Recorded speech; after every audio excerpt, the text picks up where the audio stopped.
Are your people working hard but not reaching their full potential? The problem is not effort, it is development.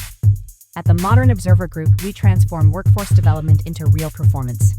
Our human-centered achievement programs help your team think better, communicate stronger, and execute at a higher level.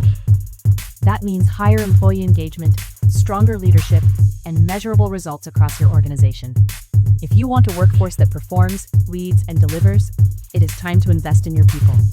Visit modernobserver.com and discover how the Modern Observer Group helps you build a workforce that wins.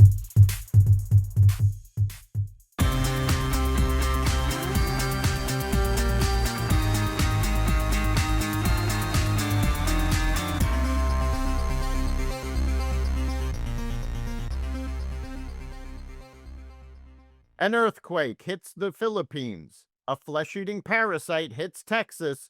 A jury verdict hits Live Nation, and more. Welcome to the Raw Naked Truth. I'm your host, Eric Lopkin, and here's the news you need to know. Iran and Israel have halted the exchange of missile strikes.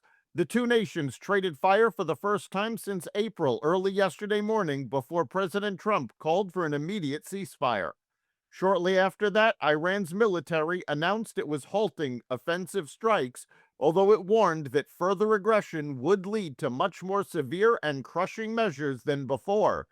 Israeli Prime Minister Benjamin Netanyahu expressed similar sentiments in a recorded statement released yesterday, but said Israel would continue its operation against Hezbollah in Lebanon. According to the Associated Press, diplomats scrambled in the aftermath of the exchanges to save the ceasefire between the U.S. and Iran. U.S. Central Command confirmed on Tuesday that two U.S. Army AH-64 Apache pilots were rescued near the Strait of Hormuz after their helicopter went down near the coast of Oman on Monday evening. A U.S. official told ABC News that the pilots were rescued by an unmanned surface vessel, a maritime drone that picked them up and took them to land. The pilots were rescued within approximately 2 hours, according to a CENTCOM post to X. The Apache was patrolling regional waters when the incident occurred. The cause of the incident is under investigation, CENTCOM added. A 7.8 magnitude earthquake off the shore of the Philippines killed at least 35 people and injured more than 200 on Monday. The tremor collapsed several low-rise buildings in the port city of General Santos and triggered a mudslide that killed 13 in the coastal Jian municipality. It is the first earthquake to hit the Philippines this year. The USDA confirmed new cases of the flesh-eating screwworm parasite in Texas on Monday, with Agriculture Secretary Brooke Rollins calling it just a little pest that can be treated. However, about 100 ranchers packed a state briefing demanding faster federal action, as experts warned the outbreak could cost Texas $1.8 billion and tighten a national herd already at its lowest count in 75 years. Florida blocked livestock imports from infested zones, and Canada imposed its own restrictions on Texas cattle. Governor Greg Abbott issued a disaster proclamation as the government pledged nearly $1 billion to fight the outbreak. A federal judge on Monday vacated President Donald Trump's $100,000 fee for employers' H-1B visa applications for highly skilled foreign workers. The policy implementing the high fee on the visas for workers in a specialty occupation violated the Federal Administrative Procedure Act and the Constitution, Judge Leo Sorokin declared in the ruling in U.S. District Court in Boston. The Trump administration plans to appeal the decision. A jury found Live Nation and Ticketmaster liable in an illegal monopoly case brought by Washington, D.C. and more than 30 states. The case focused on claims that the companies used their position in ticketing and live entertainment to limit competition. The report said the jury sided with the governments that sued the companies.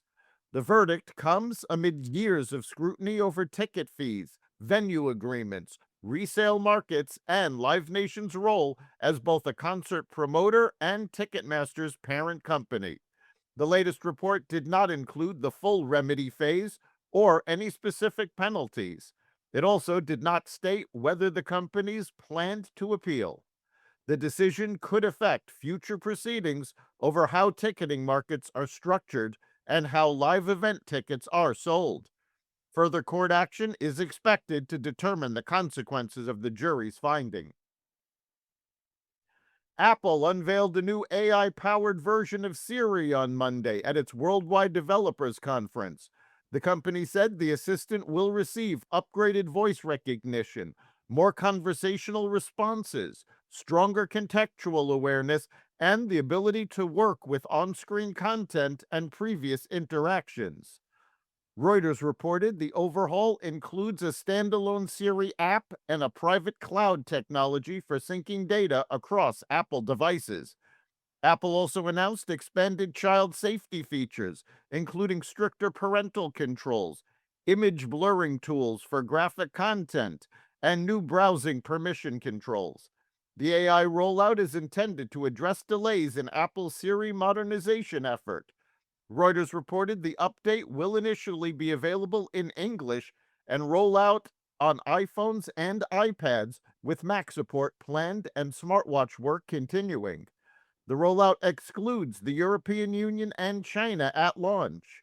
Apple's announcements came as investors look for evidence that the company could compete more directly in consumer AI. That's the Raw Naked Truth for June 9th, 2026. Remember to like and subscribe to the Raw Naked Truth wherever you listen to podcasts.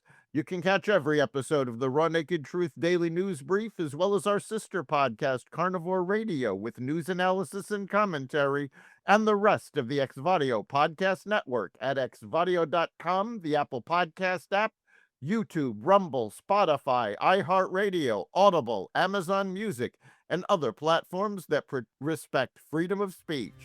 We'll see you next time.